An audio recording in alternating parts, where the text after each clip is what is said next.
et que vous impactez. Emmanuel Macron, on l'écoute. Merci de votre présence et de vous être rendu disponible si rapidement.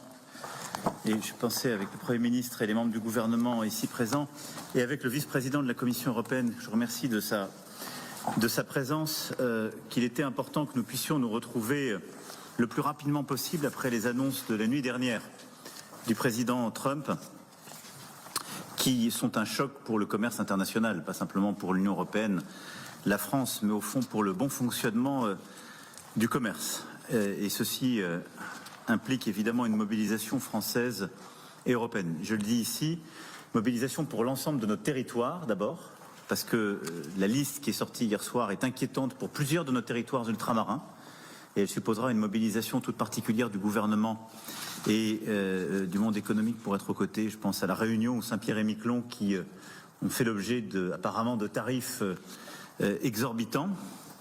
Et évidemment pour beaucoup de filières qui sont présentes autour de cette table et que vous représentez. Certaines d'entre elles étant d'ailleurs déjà touchées par des mesures de représailles commerciales par la Chine.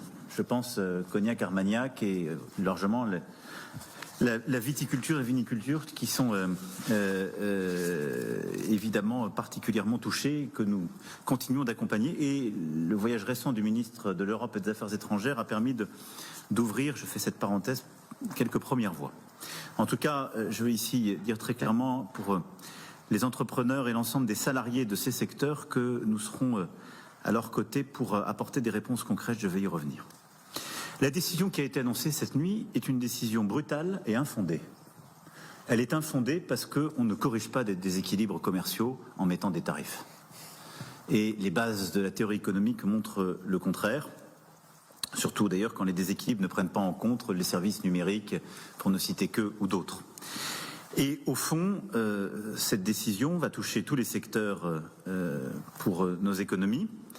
Sur les 500 milliards que les Européens exportent vers les États-Unis d'Amérique, à date, nous avons une visibilité sur plus de 70% qui seront touchés par les tarifs. Mais ceci, c'est en attente de ce qui est à confirmer, puisque on va avoir 20% de tarifs pour tous les secteurs, sauf aluminium, acier, automobile qui sont déjà à 25%, et pharmacie, bois et semi-conducteurs, sur lesquels les annonces vont suivre, mais qui seront vraisemblablement au moins à 25%. Et donc, on le voit bien, c'est un impact massif qui va toucher tous les secteurs de l'économie et de l'export européen. Alors, avec un enjeu pour la France qui est plus limité que pour certains autres pays, enfin qui est là.